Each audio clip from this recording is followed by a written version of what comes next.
waxyaabihi uu dhowr adeegteen mar walba ay inay niijitid waxyaabihii dhiirigelinaya inay kacdid sida isad ula socotay waqtigeeda juhdigeeda inta uu ku maasantay waxaan u soo gashay waqtiga isla qaadan tababarka ka faa'iido maalmihii aan isla joognay aan isbarno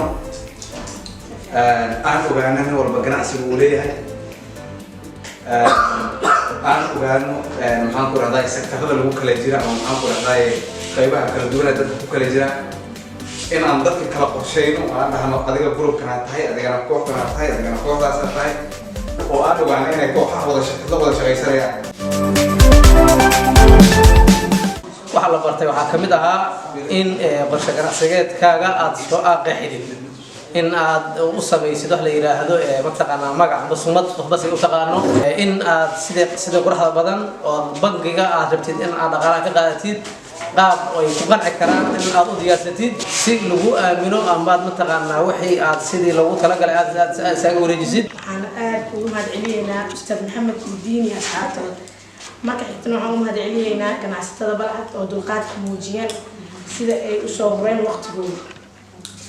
marka labaad waxaan meeshan ka fahnay sida loo shaqeysto iyo sida loo dalba karo deen bangi oo aan aqaano mar hore baadiye aan ka ahayn oo maanta lagu soo kordhay waxyaabo badan oo cilmi badan ayaan ka hadlay cilmiga 5 sano aan baran lahayn shan bili oo soo koobay si fiican oo macaan loo fahansiiyay